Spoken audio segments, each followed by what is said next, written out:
Hello friends, welcome to Riya tips. இன்றைக்கி நம்ம சேனலில் பார்க்க போகிற வீடியோ என்ன அப்படின்னு பார்த்தீங்கன்னா, நோன்பு நேரத்தில் தவிர்க்கக்கூடிய உணவுகள் என்னென்ன அப்படின்றத பற்றி தான் பார்க்க போகிறோம். இப்போ யூடியூப் சேனலை ஓப்பன் பண்ணாலே நிறைய பேர் இஃப்தாருக்கு பண்ண விலாக்ஸை தான் அப்லோட் பண்ணிகிட்ருக்காங்க. ஸோ அதில் வெரைட்டி ஆஃப் ஸ்நாக்ஸ் இருக்குது, பேக்கிங் அண்டு ஃப்ரீசிங் ஐட்டம்ஸ் எல்லாமே இருக்குது. ஓகே, பட் அவங்க குவான்டிட்டியுமே அதிகமாக சேர்க்குறாங்க. கொஞ்சம் யோசித்து பாருங்கள், நம்ம நோன்பு பிடிச்சிட்டு ஒரு 14 மணி நேரம் சாப்பிடாமல் இருக்கும். ஸோ 14 மணி நேரம் கழித்து நம்ம எடுத்த உடனே நோன்பு திறக்கும்போது ஆயில் கண்டென்ட் உள்ள ஃபுட்டை தான் நம்ம எடுத்துக்கிறோம். வடை, பஜ்ஜி, சமோசா, அதுக்கப்புறம் நிறைய ஃப்ரைட் ஐட்டம்ஸ், இதை தான் நம்ம எடுத்துக்கிறோம். அப்படி எடுத்துக்கும் போது சீக்கிரமாகவே வயிறு சம்மந்தப்பட்ட பிரச்சனைகள் வந்துடும்.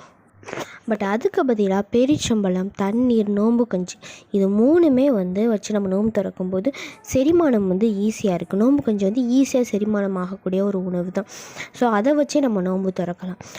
அடுத்ததாக இப்போ சீசனில் நிறைய ஃப்ரூட்ஸ் கிடைக்கிது. ட்ராகன் ஃப்ரூட், அதுக்கப்புறம் கிவி, அதுக்கப்புறம் ஸ்ட்ராபெரி, அதுக்கப்புறம் நிறைய ஃப்ரூட்ஸ் கிடைக்கிது. அது எல்லாமே ரொம்ப சத்தானது. தர்பூசணி எல்லாம் கிடைக்கும். ஸோ அதை வச்சு நம்ம பழங்களாவோ பழச்சாறுகளாவோ எடுத்துக்கும்போது ஸோ நம்மளோட வயிற்றுக்கு ரொம்பவே இதமாக இருக்கும். நம்ம அல்லாவோட வழியில் நோன்பு வைக்கிறோம். பட் அதுக்காக இந்த மாதிரி நோன்பு திறக்கணும்னு அவசியம் கிடையாது. நம்மளால் முடிஞ்சளவு எளிமையாக, அதே சமயம் அதிக சத்துக்கள் கிடைக்கக்கூடிய உணவுப் பொருட்கள் நிறைய கிடைக்கிது. அதை வச்சே நம்ம நோன்பு திறக்கலாம். அதே சமயம் நிறைய பேர் குவான்டிட்டி அதிகமாகவே பண்ணுறாங்க. ஸோ வீணாக தான் போகுது. நீங்கள் இந்த மாதிரி செஞ்சு வீணாக்கிறதுக்கு யாராவது இல்லாதவங்களுக்கு அதிகமாக செஞ்சு ஷேர் பண்ணிங்க அப்படின்னா உங்களுக்கு இதை விட நன்மை அதிகமாக உங்களுக்கு கிடைக்கும்.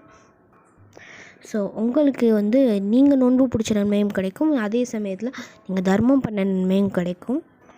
அதே மாதிரி இந்த வெரைட்டி ஆஃப் ஃபுட்ஸ் இஃப்தார் டைமில் சாப்பிட போகும்போது நம்மளோட கவனம் எல்லாமே அந்த ஃபுட்ஸ் மேலே தான் இருக்கே தவிர நம்மளோட துவாக்கள் மேலே சுத்தமாக இருக்காது. ஏன்னா மனசு ஃபுல்லாமே அதில் தான் இருக்கும். ஸோ துவாவை அதிகப்படுத்தணும் அப்படிங்கும்போது நம்ம உணவு மேலே அதிகமாக நம்ம கவனம் செலுத்த மாட்டோம். ஸோ துவா மேலே கவனம் செலுத்துறது ரொம்ப முக்கியம். துவாவையும் நம்ம அதிகப்படுத்தணும். ஓகே ஃப்ரெண்ட்ஸ், இந்த வீடியோ உங்களுக்கு யூஸ்ஃபுல்லாக இருக்கும்னு நினைக்கிறேன். யூஸ்ஃபுல்லாக இருந்துச்சு அப்படின்னா கண்டிப்பாக உங்களோட ஃப்ரெண்ட்ஸ் அண்ட் ஃபேமிலிக்கு மறக்காமல் ஷேர் பண்ணுங்கள். நம்ம சேனலில் இதே மாதிரி இன்னும் நிறைய இன்ட்ரெஸ்டிங்கான வீடியோஸ் எல்லாம் அப்லோடில் இருக்குது.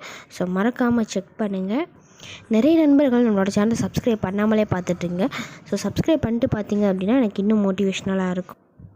ஓகே ஃப்ரெண்ட்ஸ், அடுத்த ஒரு சூப்பரான வீடியோவில் பார்க்கலாம். இந்த டிப் உங்களுக்கு பிடிச்சிருந்தேன் அப்படின்னா கண்டிப்பாக ஃப்ரெண்ட்ஸ் அண்ட் ஃபேமிலிக்கு மறக்காமல் ஷேர் பண்ணுங்கள். நீங்களும் கண்டிப்பாக இதை உங்களோட வாழ்க்கையில் பின்பற்றுங்க. தேங்க்யூ.